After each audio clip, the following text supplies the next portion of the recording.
నమస్తే, welcome to Abhinav Bharat Telugu 360కి స్వాగతం. ముందుగా ముఖ్యాంశాలు. నాన్న ఆరోగ్యాన్ని కాపాడండి. రామన్న మీరు జాగ్రత్తగా ఉండండి. ఎమ్మెల్సీ కవిత ఎమోషనల్ ప్రెస్ మీట్.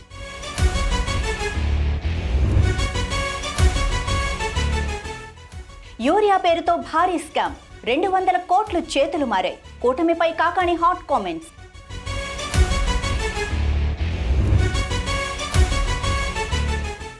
మా లైన్ క్లియర్, మార్చి నాటికి అంతమొందిస్తాం. నక్సలిజంపై బండి సంజయ్ సంచలన వ్యాఖ్యలు.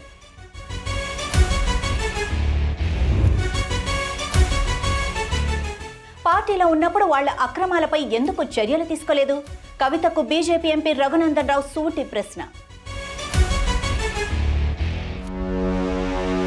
ఇక వివరాల్లోకి వెళ్తే 2018 ఎన్నికల్లో మాజీ మంత్రి హరీష్ రావు కొంతమంది ఎమ్మెల్యే అభ్యర్థులకు అడిషనల్ ఫండింగ్ చేశారని కవిత ఆరోపించారు. బీఆర్ఎస్ పై కుట్రలు చేసేందుకే ఎమ్మెల్యేలను తన గుప్పెట్లో పెట్టుకోవాలని ఇదంతా చేశారన్నారు. కాళేశ్వరం ప్రాజెక్టులో సంపాదించిన అవినీతి డబ్బుల్నే ఎమ్మెల్యేలకు పంచేందుకు ఉపయోగించారని అన్నారు. కేసీఆర్ కు తాను కట్టప్పను అంటూనే మరి ఎమ్మెల్యేలకు ఎందుకు ఫండింగ్ చేశారని హరీష్ రావును కవిత నిలదీశారు. 20-25 మంది ఎమ్మెల్యేలకు ఎన్నికలలో అడిషనల్ ఫండింగ్ ఇచ్చారు. పార్టీ ఇచ్చింది కాకుండా. ఏడికేలు వచ్చినాయి హరీష్ రావు గారికి అన్ని డబ్బులు? 100% కాళేశ్వరంలో జరిగిన అవినీతి నుంచి వచ్చిన డబ్బులే. ఇవాళ నాన్నకు సిబిఐ అనేటటువంటిది వచ్చిందంటే అది కేవలం హరీష్ రావు గారు, సంతోష్ రావు గారి అవినీతి వల్లనే వచ్చిందని మళ్ళొకసారి నేను ఘంటాపదంగా చెప్తున్నాను. నన్ను ఇలా బలి చేసి పర్వాలే, కానీ రేపటి నాడు ఇదే ప్రమాదం రామన్నకు కూడా పొంచుంది. రేపటి నాడు ఇదే ప్రమాదం మీకు కూడా పొంచుంది. అల్టిమేట్గా బీఆర్ఎస్ పార్టీని హస్తగతం చేసుకోవడానికి జరుగుతున్నటువంటి కుట్రలో భాగంగానే ఇవాళ నన్ను ఎలిమినేట్ చేయడం జరిగింది. నేను రామన్నను బుజ్జగించి గడ్డం పట్టుకొని అడుగుతా ఉన్నా, అన్న నీ చెల్లెని, ఒక మహిళా ఎమ్మెల్సీని మన పార్టీ ఆఫీస్లో కూర్చొని నా మీద కుట్రలు జరుగుతున్నాయని నేనంటే మీరు వర్కింగ్ ప్రెసిడెంట్గా ఉన్నారన్న, ఫోన్ చేయరా అన్న, నాకు ఏమైంది బేటా, ఎందుకు బాధపడుతున్నావు అని ఫోన్ చేయరా? ఇది ఎప్పుడు జరిగిన ఇన్సిడెంటు? లేక లీక్ కాకముందు, నేను నా కొడుకు గ్రాడ్యుయేషన్కి అమెరికా పోకముందు, అంతకుముందే. ఎప్పుడైతే హరీష్ రావు గారు, రేవంత్ రెడ్డి గారు ఒకే ఫ్లైట్లో హైదరాబాద్ నుండి ఢిల్లీకో, ఢిల్లీ నుండి హైదరాబాద్లో ఒకే ఫ్లైట్లో వాళ్ళిద్దరు ప్రయాణం చేసి వచ్చినప్పుడు హరీష్ రావు గారు రేవంత్ రెడ్డి గారు కాలు పట్టుకొని సరెండర్ అయినాక ఈ కుట్రలు స్టార్ట్ అయినాయి. ఇక పెద్ద సార్కు నీడలాగా సంతోష్ రావు గారు ఉంటారు. ఇక సంతోష్ రావు గారి గురించి 2 నిమిషాలు చెప్తాను. అంత పెద్ద సీనున్న మనిషి కాదు, కానీ ఇసుకలారి గుద్ది ఒక దళిత బిడ్డ చనిపోతాడు. ఈయన సంతాన అడ్వాంటేజ్ ఏంది? ఈడ కూర్చుంటాడు కదా సార్ దగ్గర, సీఎంఓలకి వెళ్ళి ఫోన్ చేసి అక్కడ ఉన్న పోలీసు వాళ్ళందరినీ ఒత్తిడి పెట్టి 7 దళిత బిడ్డల్ని కొట్టినరండి. 3-4 సార్లు 3rd డిగ్రీ వేస్తే ఇలా 7 కుటుంబాలు కూడా వాళ్ళు ఎందుకు కూడా ఏ పని చేసుకోలేనటువంటి పరిస్థితులలో ఆ దళిత బిడ్డలు ఉన్నారు. అది మొత్తం రాజకీయంగా బ్లేమ్ అంతా రామన్న మీదకి వచ్చింది. ధనదాహమేమో సంతన్నది, నేరం చేసిందేమో సంతన్న, వీడికెళ్ళి ఫోన్లు చేసి ఒత్తిడి చేసి కొట్టిపించిందేమో సంతన్న, చెడ్డపేరేమో రామన్నకు వస్తుంది. జగ్గారెడ్డి దగ్గర నుంచి మొదలు పెడితే, చెరుకు శ్రీనివాసరెడ్డి ముత్యంరెడ్డి అన్న కొడుకు దగ్గర నుంచి మొదలు పెడితే, రఘునందన్ రావు గారు, మైనంపల్లి గారు, విజయశాంతి గారు, విజయరామారావు గారు, ఆయన పాత పెద్ద ఆయన ఉండే ఈటల రాజేందర్ గారు, వీళ్ళందరూ పార్టీలోకి వెళ్ళి పోయినారు కదా, పోలేదా? ఇవన్నీ హరీషన్న చేసినాయి కదా. Madam not couple more than 20, I have all the names, I don't want to name. Madam not couple more than 20, I have all the names, I don't want to name. Kalvakuntla Kavitha కొత్తగా ఏమీ చెప్పలేదని, చాలా కాలంగా తాము చెబుతున్న విషయాలని ఇప్పుడు ఆమె చెప్పారని బీజేపీ ఎంపీ రఘునందన్ రావు అన్నారు. జెడ్పీ అధ్యక్షుడిగా తనను ఎవరు ఓడించారో గతంలో కేసీఆర్కు చెప్పానని, అయినా ఆ రోజు కేసీఆర్ ఎలాంటి చర్యలు తీసుకోలేదని అన్నారు. సీఎం రేవంత్ రెడ్డి, హరీష్ రావు ఒకటే ఫ్లైట్లో వచ్చారన్న విషయం, వాళ్ళిద్దరూ కుమ్మక్కై మెదక్లో నన్ను ఓడించాలని చూస్తున్నారన్న విషయాన్ని తాను మీడియా ముందుకొచ్చి చెప్పానన్నారు. బీఆర్ఎస్ ఎమ్మెల్సీల అవినీతిని పార్టీ నుంచి సస్పెండ్ కాకముందు మాట్లాడి ఉంటే బాగుండేదన్నారు. కొద్దిసేపటి క్రితం TRS party alias BRS party నుంచి సస్పెండ్ అయినటువంటి సోదరి శ్రీమతి కల్వకుంట్ల కవిత గారు మాట్లాడుతూ, దుబ్బాక ఉప ఎన్నిక సందర్భంగా హరీష్ రావు గారిని అక్కడ ఇన్ఛార్జిగా పెడితే రఘునందన్ రావు గెలుస్తాడని మా కార్యకర్తలందరూ హరీష్ రావుని ఇక్కడ పెట్టకండి అని బాధపడ్డారు. అయినా మేము హరీష్ రావుని అక్కడ పెట్టడం వల్లనే పరోక్షంగా ఏం చెప్తుంది రఘునందన్ రావు గెలిచిండు అనేటువంటి అర్థం వచ్చేలా మాట్లాడతాను. కవిత గారు మీరు ఇప్పుడు మాట్లాడుతున్నారేమో నాకు తెలియదు, కానీ నేను అప్పుడే చెప్పిన, దుబ్బాకకి మీ అన్నతో పాటు సిద్దిపేట జిల్లాకి ఇన్ఛార్జి మంత్రిగా ఉన్నటువంటి హరీష్ రావు అనేట ఆయన చేసిన అన్యాయం అంతా ఇంత కాదని నేను 100 సార్లు చెప్పిన. దుబ్బాకకు అన్యాయం జరుగుతుంది, వచ్చిన ప్రతి రూపాయి అయితే గజ్వేల్ పోతుంది, లేకపోతే సిరిసిల్ల పోతుంది, లేకపోతే సిద్దిపేటకు పోతుంది, మధ్యలో దుబ్బాకకు అన్యాయం జరుగుతుందని దుబ్బాక నియోజకవర్గ ప్రజలు 100 సార్లు చెప్పిండ్రు. మీరు ఇవాళ అదే మాట కొత్తగా చెప్తూ దానివల్లనే ఏదో జరిగింది అన్నట్టు చెప్తా ఉన్నారు. అది నిజం. ఆ రోజు నేను మాట్లాడితే టీఆర్ఎస్ మీద ఏదో రఘునందన్ రావు కోపంతో మాట్లాడిందని అనుకున్నారు. But it is a fact. Dubbaka నియోజకవర్గానికి అన్యాయం జరిగింది అంటే టీఆర్ఎస్ పార్టీ నాయకులు, గౌరవనీయులు, అప్పటి మా జిల్లా మంత్రి హరీష్ రావు గారి వల్ల జరిగిందని నేను ఎన్నికల సందర్భంగా చెప్పిన, ఎన్నికల తర్వాత చెప్పిన. దుబ్బాక ప్రజలు ఇప్పటికైనా దయచేసి దాన్ని అర్థం చేసుకోవాలని చెప్పి కోరుకుంటా ఉన్నాను. ఇది 100% నిజం. దుబ్బాక ప్రజలు మార్పు కోరుకున్నారు. మీ కుటుంబ పాలన వద్దనుకున్నారు, మీ అవినీతి పాలన వద్దనుకున్నారు, దుబ్బాక నియోజకవర్గం మీద హరీష్ రావు గారి పెత్తనం వద్దనుకున్నారు. అందుకనే దుబ్బాక ప్రజలు స్వచ్ఛంగా మనస్ఫూర్తిగా ఓటేస్తే రఘునందన్ రావు గెలిచిండు తప్ప ఎవరి దయా దాక్షిణ్యాలతో రఘునందన్ రావు ఆ ఉప ఎన్నికలలో గెలవలేదు. 100% దుబ్బాక నియోజకవర్గ ప్రజలు మార్పు కోరుకున్నారు. హరీష్ రావు గారు దుబ్బాకకు చేస్తున్నటువంటి అన్యాయానికి వ్యతిరేకంగా రఘునందన్ రావు కొట్లాడగలుగుతాడు అని విశ్వసించిరు కాబట్టే నాకు ఓటేసిరు తప్ప ఇంకొకటి కాదు.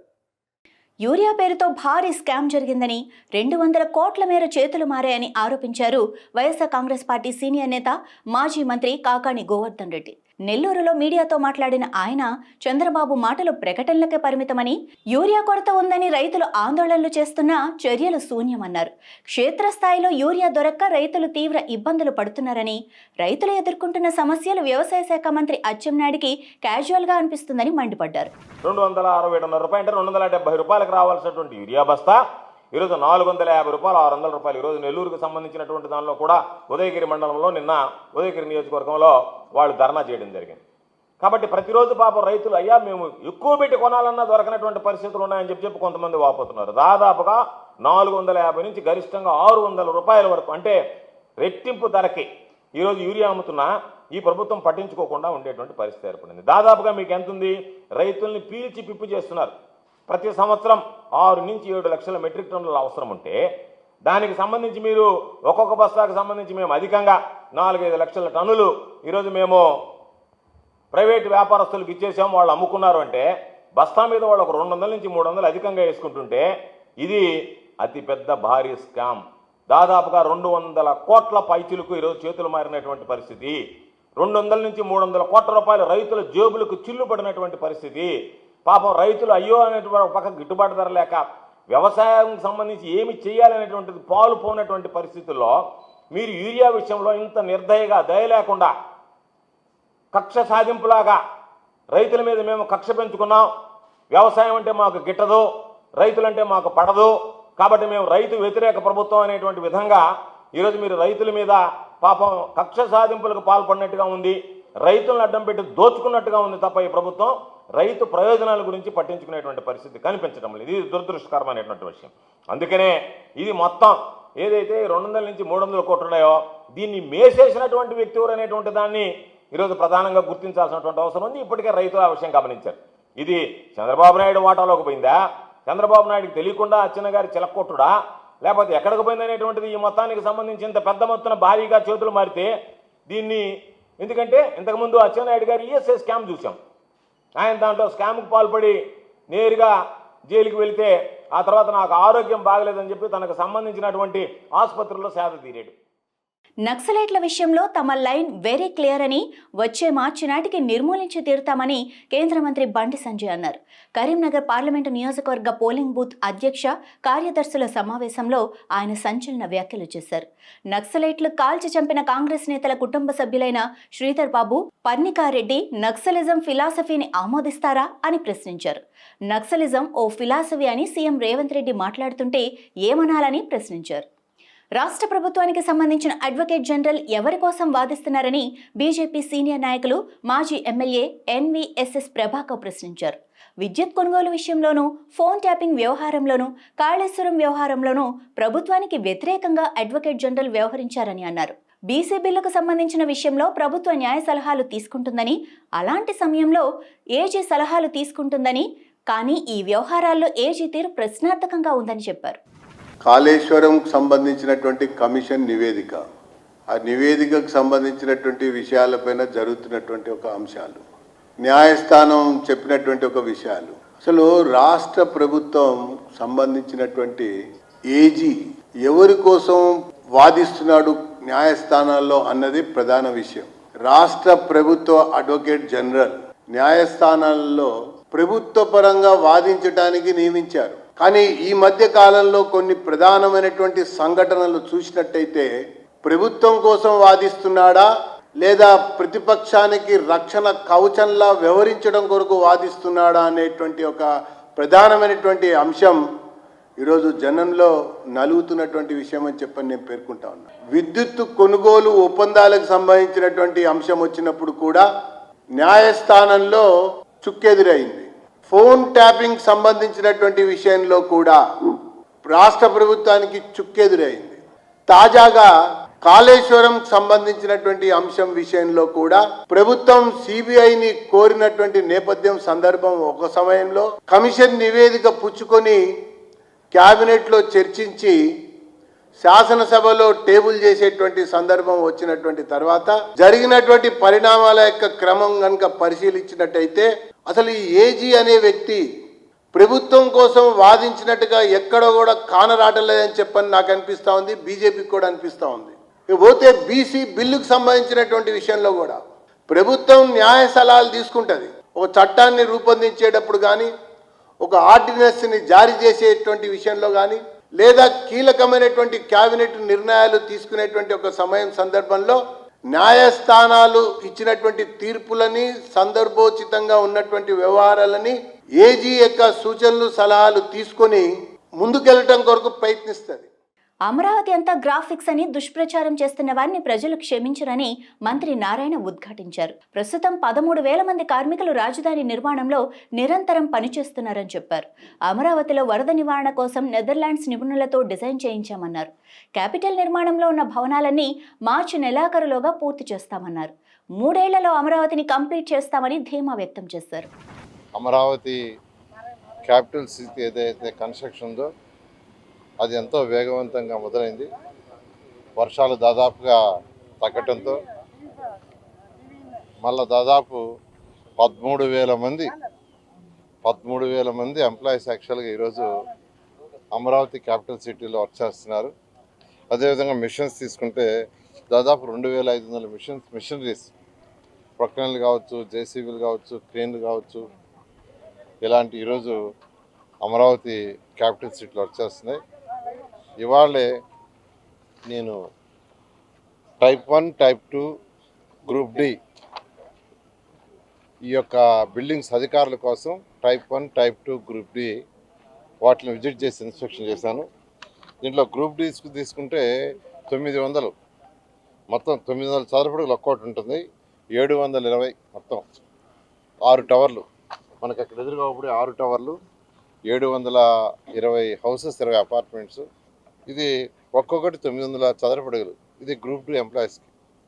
అదేవిధంగా టైప్ 1, టైప్ 2 తీసుకుంటే టైప్ 1 1800 చదరపు అడుగులు, టైప్ 2 వచ్చి 1500 చదరపడుగులు, టైప్ 1 384 అపార్ట్మెంట్స్, టైప్ 2 వచ్చి 336. మొత్తం తీసుకుంటే ఇది 27 లక్షల చదరపడుగుల కన్స్ట్రక్షను. ఇది ఎంతో వేగవంతంగా మొదలుపెట్టారు. వర్షాల సీజను అయిపోతే ఇప్పుడు తీసుకుంటే ఆల్మోస్ట్ స్లాబ్స్ అయితే ఆల్మోస్ట్ అయిపోయినాయి. ఇంకా కొద్దిగా 1 ఫ్లోర్ బ్యాలెన్స్ ఉంది. అవి కూడా వాళ్ళు ఇప్పుడు చెప్పడం ఏంటంటే నవంబర్ అంటే సెప్టెంబర్లో ఉన్నాం, అక్టోబర్ నవంబర్కి ఆ పైన బ్యాలెన్స్ స్లాబ్స్ కూడా పూర్తి చేస్తామని ఆ కన్సర్న్ ఏజెన్సీ చెప్పడం జరిగింది. ఇక్కడైతే మనకు గ్రూప్ డి అయితే ఆల్మోస్ట్ ఫినిషింగ్ జరుగుతున్నాయి. అన్నిట్లో కూడా ఫినిషింగ్ జరుగుతున్నాయి. పోడియం స్లాబ్ జరుగుతున్నాయి. క్లబ్ హౌస్ అది కూడా వర్క్ స్టార్ట్ చేస్తున్నారు. అదేవిధంగా సివరేజీ ప్లాంట్, డ్రింకింగ్ వాటర్ అయితే ఆల్మోస్ట్ కనెక్షన్ ఉంది. ఈ విధంగా వీటినన్నిటి కూడా ఎటువంటి పరిస్థితుల్లో కూడా మార్చి నెలాఖరాకు పూర్తి చేసేటట్టుగా ఒక ప్రణాళిక ప్రకారం యాక్చువల్గా చేస్తున్నాం. ఇందులో ఏదైతే ఇప్పుడు టైప్ 1, టైప్ 2, గ్రూప్ డి ఉన్నాయో వీటిలో 50% అక్టోబర్ 2కి గ్రూప్ డిలో 50% కంప్లీట్ చేస్తున్నారు. 50% ఫినిష్ చేసి హ్యాండ్ ఓవర్ చేస్తున్నారు. అక్టోబర్ 2వ తేదీకి అంటే మరొక 2 నెలలే ఉంది. 50% గ్రూప్ డిలో ఉన్న 900లో 450 హ్యాండ్ ఓవర్ చేస్తా ఉన్నారు. ఒకప్పుడు పాలమూరు వలసల జిల్లాగా ఉండేదని సీఎం రేవంత్ రెడ్డి గుర్తు చేశారు. ఎక్కడ తట్ట పని పార పని ఉన్నా పాలమూరు జిల్లా వారే కూలీలని తెలిపారు. అందుకు ప్రధాన కారణం మనం చదువులో వెనకబడి ఉండటమే అని పేర్కొన్నారు. స్వరాష్ట్రం వస్తే అభివృద్ధి జరుగుతుందని భావించామని చెప్పుకొచ్చారు. కానీ తెలంగాణ వచ్చాక కూడా అభివృద్ధి జరగలేదని ఆవేదన వ్యక్తం చేశారు. ముసాపేట మండలం వేముల ఎస్జీడీ కార్నింగ్ కంపెనీలో 2వ యూనిట్ను ముఖ్యమంత్రి రేవంత్ రెడ్డి ప్రారంభించారు. ఈ మేరకు ఆయన మీడియాతో మాట్లాడారు. ఈ పాలమూరు జిల్లా నుంచే బూర్గుల రామకృష్ణారావు గారు ముఖ్యమంత్రిగా బాధ్యతలు చేపడితే మళ్ళీ 75 సంవత్సరాల తర్వాత మీ అందరి ఆశీర్వాదంతో ఈరోజు తెలంగాణ రాష్ట్రానికి పాలమూరు నాయకత్వం వహిస్తున్నది. ఒక అవకాశం తప్పిపోతే మళ్ళీ అవకాశం రావడానికి 75 సంవత్సరాలు పట్టింది. ఈనాడు వచ్చిన అవకాశాన్ని మనం సద్వినియోగం చేసుకోకపోతే education and irrigation and employment వీటిల్లో మనం సరైన విధంగా మన జిల్లాను మనం అభివృద్ధి చేసుకోకపోతే, ప్రణాళికలు రచించుకోకపోతే శాశ్వతంగా మన జిల్లాకు తీరని అన్యాయం జరుగుతుంది. అందుకే ఈనాడు శశభిషలకు తావు లేకుండా ఎన్ఎం శ్రీనివాసరెడ్డి ఇతర శాసనసభ్యులు వచ్చినప్పుడు ఇంజనీరింగ్ కాలేజ్, లా కాలేజీలతో పాటు డిగ్రీ కాలేజీలు, అదేవిధంగా మొత్తం తెలంగాణ రాష్ట్రంలో ట్రిపుల్ బాసర ఆదిలాబాదులో ఉంటే తెలంగాణలో 2వ ట్రిపుల్ ఐటీ ఇవ్వాలి.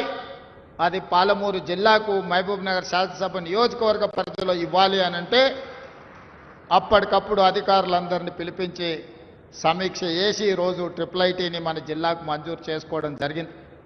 ఒక ఇంజనీరింగ్ కాలేజ్ వచ్చినా, ఒక లా కాలేజ్ వచ్చినా, ఒక డిగ్రీ కాలేజ్ వచ్చినా 14 శాసనసభ నియోజకవర్గాలలో వెనుకబడిన ప్రాంతము, ఈ ప్రాంత పేదల పిల్లలు చదువుకోవాలి.